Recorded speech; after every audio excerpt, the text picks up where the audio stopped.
हमारी कोई निंदा करता है, सच्ची मानिए बड़ी कृपा करता है। हमसे जो गलतियां हो गई हैं जन्म जन्मांतरों में, वर्तमान के जन्म में या पीछे के जन्म में, बिना कोई दंड भोगे उन वृत्तियों का वो निंदा करके नाश कर रहा है। कितना कृपालु है, हम जान नहीं पाते। हमारे हृदय में वो शब्द जाकर जलन पैदा करते हैं, हम उससे द्वेष कर बैठते हैं। नहीं, उपासक की ऐसी वृत्ति नहीं होती। निंदक नियरे राखिए आंगन कुटी छवाए। भगवान कृपा करे कि निंदक हमारे पास ही रहे और हमारी एक एक वृत्ति को बड़ी सूक्ष्मता से वो देखें, और जहां उनको त्रुटि लगे वे उसकी निंदा करें, तो हमारा जीवन धन्य हो जाएगा। बिना किसी साबुन के, बिना किसी पानी के वो हमारे अंतःकरण को निर्मल कर देते हैं। निर्मल करे शुभाए। भगवान की कृपा मनाए जब अपनी निंदा हो, बस उसमें यह देखना है कि यदि वास्तविक जो निंदा की जा रही है वो दोष हमारे अंदर है, निरीक्षण करें। यदि है तो प्रसन्न हो कि भगवान इनकी वाणी में बैठ करके हमारे आंतरिक दोषों को हमें दिखा रहे हैं। धन्यवाद, हम अपने इन दोषों का भगवत भजन के द्वारा नाश करेंगे और आपको प्रणाम करते हैं कि जो हम नहीं देख पा रहे थे आपने देखा और वर्णन किया। यदि ऐसा नहीं है तो निश्चित समझो आपके प्रारब्ध का बिना भोगे वो नाश कर रहा है जो आपकी निंदा कर रहा है, और आपकी आध्यात्मिक उन्नति अवश्य होगी यदि विरोध ना करे निंदक का। तो स्तुति प्रशंसा ये बहुत प्रिय लगती है, और उपासक के भजन वृत्ति का ये नाश करती है, देहाभिमान को पुष्ट करती है, साधन को चौपट करती है। अगर कहीं अपने सामने अपनी कोई स्तुति करे, प्रशंसा करे, तो हृदय में बिल्कुल हर्ष नहीं होना चाहिए और बुरा मानना चाहिए कि ऐसा क्यों बोल रहा है। नहीं बोलना चाहिए, मैं इस योग्य नहीं हूं, मैं बहुत अधम हूं, ऐसा हृदय में चलना चाहिए। वो बाहर बोल रहा है उसकी बातें सुननी नहीं चाहिए, निंदा सुननी चाहिए। हृदय में जो जलन होगी उससे पाप नष्ट होगा। स्तुति यदि सुनी तो हर्ष होगा, पुण्य नष्ट होंगे, भजन वृत्ति क्षीण होगी, अहंकार पुष्ट होगा। इसीलिए सम्मानम कलयात घोर गरलम, सम्मान स्तुति प्रशंसा को घोर विष समझे, तभी उपासना परिपक्व होती है। श्रीपाद कह रहे हैं बहु विपत संपत्ति रेवास्तुवा, बहुत तरह की विपत्ति घेर ले, शारीरिक मानसिक व्यवहारिक, बेपरवाह रहो। यदि आपके हृदय में नाम चल रहा है तो हरि स्मृति सर्व विपद विमोक्षणम। कोई भी विपत्ति आपका बाल बांका नहीं कर सकती, चाहे बाहरी हो, चाहे आंतरिक हो, चाहे शारीरिक हो। यदि भगवत स्मृति का तार चल रहा है तो सबसे बड़ी विपत्ति हनुमान जी महाराज भगवत विस्मरण को कह रहे हैं।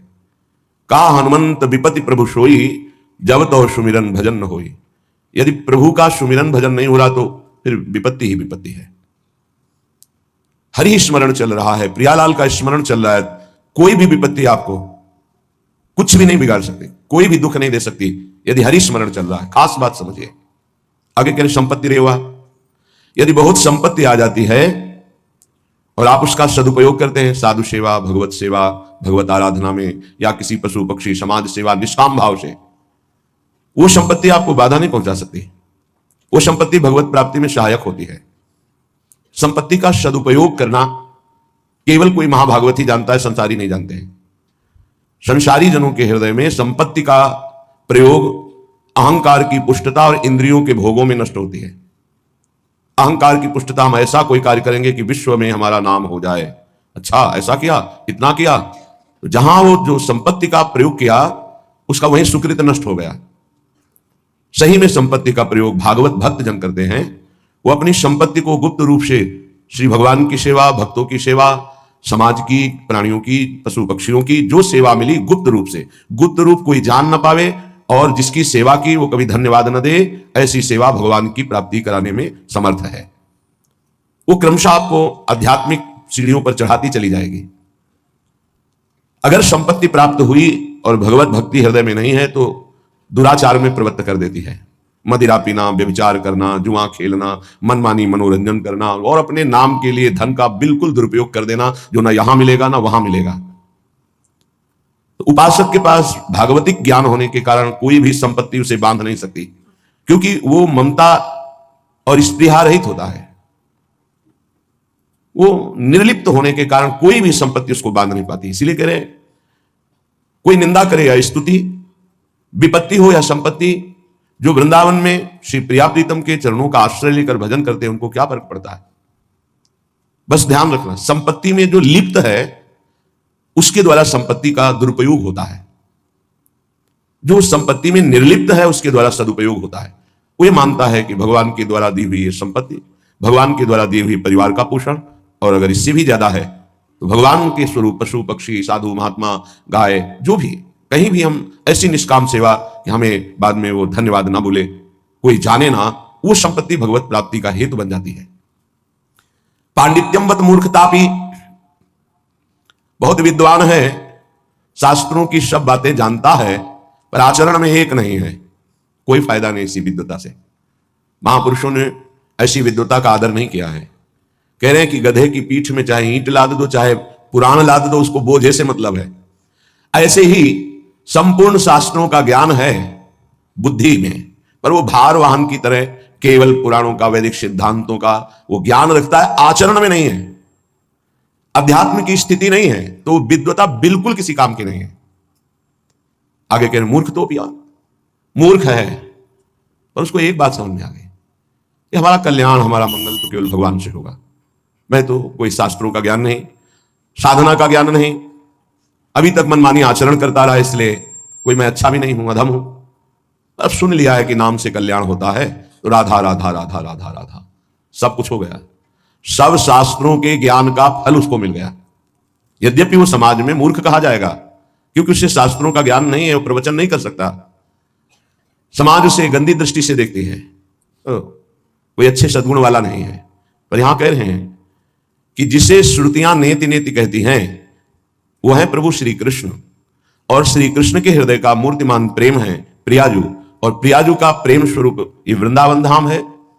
धाम में आश्रय और प्रियाजू के नाम का जब राधा राधा राधा, तो उस मूर्ख को वो पदवी मिलेगी, वो रस मिलेगा जो वेदों में भी अलक्ष्य है।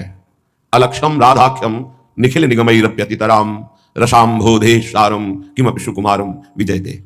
हम तो यही प्रार्थना करते हैं कि भगवान ज्यादा ज्ञान ना दें, शास्त्रों का ज्यादा ज्ञान ना दें, बस इतनी बात बस समझ में आ जाए कि मैं बहुत नीच हूं, मैं किसी योग्य नहीं हूं, और मेरा केवल परम प्रिय, परम लाभ, परम आराध्य नाम है, और तो हम कुछ जानते नहीं, बस राधा राधा राधा। उसको वो गति मिलेगी जो बड़े बड़े साधन परायणों को भी नहीं मिलती। क्यों नहीं मिलती? जब साधन परायण है, देखा गया है, पूजनीय बात है तपस्या करना, वंदनीय बात है साधना करना, पर उसका अहंकार आ जाना निंदनीय बात हो गई। ना कोई तपस्या है, ना कोई त्याग है, ना कोई व्रत है, ना कोई शास्त्र ज्ञान है, बस हृदय में है कि मैं बहुत अधम नीच हूं, राधा राधा राधा। इसकी समानता कोई नहीं कर सकता, क्योंकि जो साधना से दैन्यता आनी चाहिए वो अहम में बदल गई, लाभ नहीं मिला। और इसकी दैन्यता प्रारंभ से है, इसीलिए बहुत ऊंची स्थिति देखी गई है पतित जनों की, जिनको ये हृदय में बात बैठ गई, आ गया कि मैं बहुत नीच हूं, पतित हूं, अधम हूं, मुझे कोई ज्ञान नहीं, बस राधा राधा राधा, कृष्ण कृष्ण कृष्ण, हरि हरि हरि, वो बहुत ऊंचाई पे चढ़ गए। इसलिए श्रीपाद कहते हैं निंदा वा स्तुतिरेव वा बहु विपत संपत्तिरेवास्तु वा पांडित्यवत मूर्खतापि यदि वा विरागोऽथवा रागो। बहुत वैराग्यवान है, वास्तविक में वैराग्यवान है, लेकिन प्रियालाल के चरणों का भरोसा नहीं है। भरोसा वैराग्य का है। प्रियालाल के चरणों का भरोसा आचार्य चरणों से आता है। आचार्य चरणों का परिचय गुरुदेव से होता है। जिनका गुरुदेव में, आचार्य में पूर्ण प्राण समर्पण भाव नहीं है, तो ना पाई है बिन स्वामी या केली, विपिन बसत वैराग्य जुत ज्यों लरिकाई खेल। जैसे कोई बच्चा हठ ठान ले, ऐसे कोई घोर वैराग्य में जीवन रखे, पर आचार्य की शरणागति, गुरु के चरणों का आश्रय नहीं, तो ना पाई है। प्रियालाल की जो रसमयी भजन वृत्ति है वो पा ही नहीं सकता। तो ऐसे वैराग्य का क्या, बहुत वैराग्य है पर हृदय में प्रभु के प्रति बिल्कुल अनुराग नहीं है, ऐसा भी पाया जाता है। रागोथवा, वो वैराग्यवान नहीं है, जितेंद्रिय नहीं है। यद्यपि भक्त अनन्य जो विषय इंद्रियन बस होए, कर्मठ कोटि जितेंद्रिय अंते शमलह न कोय। अगर वो भक्त एक बात उसके मन में आ गई है कि मैं फंसा हुआ हूं शरीर राग में, परिवार के राग में, भोगों के राग में, हे लाडली, क्या मुझे अधम के लिए भी आपके श्री चरणों में ठौर मिलेगी? वो रागी है, जितेंद्रिय नहीं है, वो कर्मकांड का ज्ञान नहीं जानता है, बस प्रभु की करुणा पर विश्वास करके प्रभु के मार्ग में चल दिया। मेरे हृदय में न ज्ञान है, न वैराग्य है, न राग है, लाडली जैसा हूं आपका हूं, बस हो गया काम। कह रहे यद्यपि भक्त अनन्य जो विषय इंद्रियन बस होए, विषयी है, इंद्रियों को वश में नहीं किया, इंद्रियों के वश में है, उसकी समानता करोड़ों जितेंद्रीय करोड़ों कर्मकांडी नहीं कर सकते, क्योंकि उन जितेंद्रीय कर्मकांडी को अपनी जितेंद्रियता और कर्मकांड का अभिमान है, लेकिन ये निराभिमानी अभिमान करने योग्य है ही नहीं कुछ। तो राधा राधा राधा ये अनुराग को प्राप्त हो जाएगा, सीधे अनुराग को। एक अर्थ ये हुआ। दूसरा अर्थ हुआ, श्रीपाद कह रहे हैं अब मैंने प्रिया प्रीतम का आश्रय ले लिया, कोई स्तुति करे या निंदा, विपत्ति आवे या संपत्ति, विद्वान बना दे या मूर्ख, बैरागी बना दे या रागी, मुझे इससे कोई फर्क नहीं पड़ता। अब मैं राधा राधा ही कहूंगा और श्रीधाम वृंदावन की भूमि में अपने प्राणों को त्यागूंगा। बहुत ये दो भाव इस श्लोक के।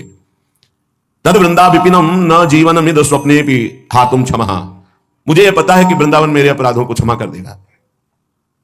बड़ा क्षमा में स्वभाव वृंदावन का है और मुझे कभी नहीं त्यागेगा, इसलिए मैं वृंदावन का आश्रय वास स्वीकार करता हूं और आजीवन प्रियालाल के चरणों का आश्रय लेकर रहूंगा।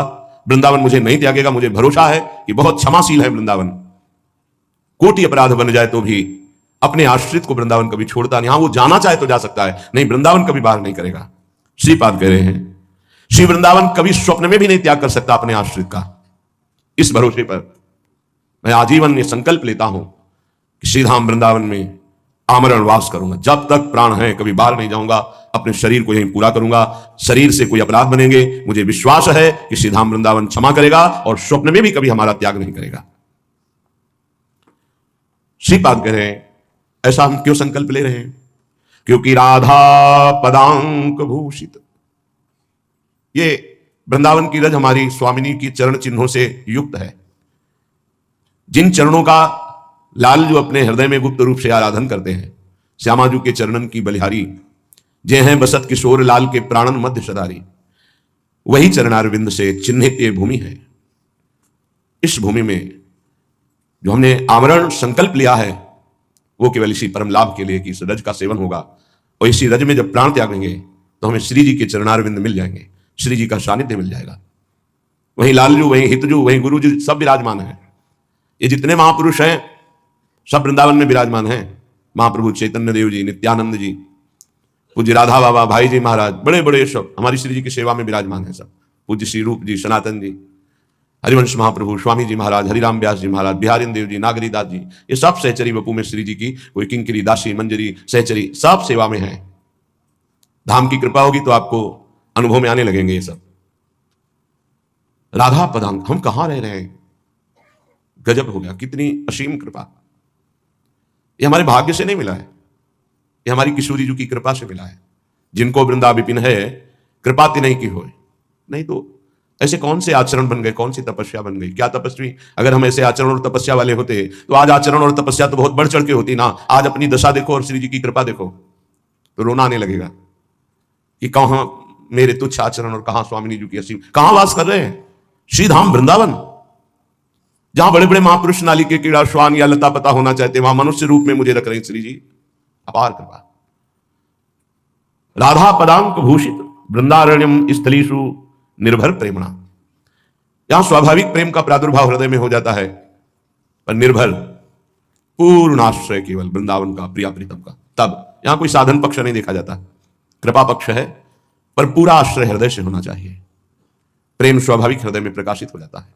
प्रियाजू के चरणारविंद से प्रेम की धारा स्वाभाविक प्रवाहित होती रहती है। सत्प्रेम सिंधु मकरंद रसोग धारा, और वो धारा शरणागत के हृदय में जाकर के उसको सींचती हुई प्रवाहित होती है।